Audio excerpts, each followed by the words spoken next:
দিয়ে মাখিয়ে রাখা হচ্ছে।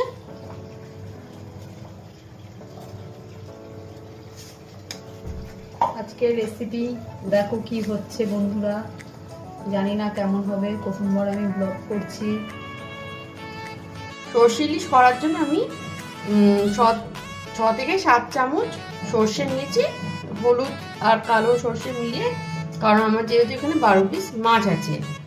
ঠিক আছে, তো যারা লঙ্কা ভালোবাসে তারা সর্ষের সাথেই একসাথে বেটে নিতে পারে, কিন্তু যারা খায় না ঝাল তারা পরে চিড়ে মানে রান্নার মধ্যে ঝোলের মধ্যে দিয়ে দিতে পারে। তো অনেকে মিক্সিতে বেটে নিতে পারে, অনেকে শিলে বাটলেও ভালো হয়। একটা বাটির মধ্যে সেটাকে তুলে রাখা হয়েছে। এবার মাছগুলোকে সর্ষে বাটা দিয়ে ভালো করে মাখিয়ে নেব।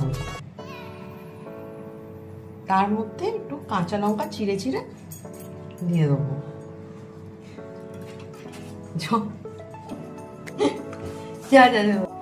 এবার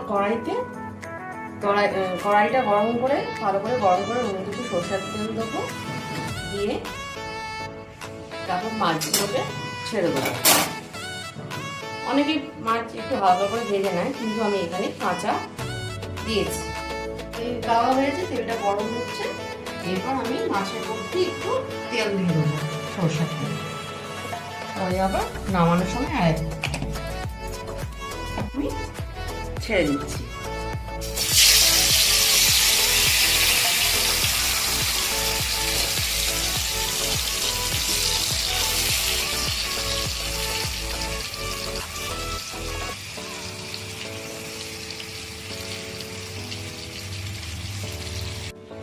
ফুটতে শুরু করেছে।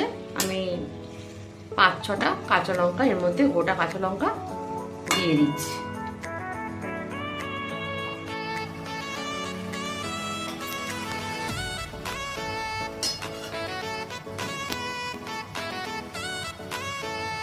আমি ঢাকনাটা সরানো হলো। এবার নুন স্বাদ মতো নুন মিষ্টি দেওয়া হয়েছে। এবার কিছু লঙ্কা আমি কেটে ঝোলের মধ্যে দিয়ে দিচ্ছি। গ্যাসের ফ্লেমটাকে একটু হাই করে দেওয়া হয়েছে। হ্যাঁ, এর মধ্যে একটু 4-5টা লঙ্কা বাটা দেওয়া হয়েছে। এবার গ্যাসটাকে একটু হাই করে ঝোলটাকে একটু শুকিয়ে নেবো, গা মাখা মতন করে নেবো। দিয়ে তারপর আমি ডিশে ঢেলে দেবো। নামানোর আগে একটুখানি সরষের তেল ঢেলে দিলাম, দিয়ে জাস্ট 5 মিনিট মতন একটু থাকবে কড়াইতে, দিয়ে তারপর আমি নামিয়ে নেবো। একটা সুন্দর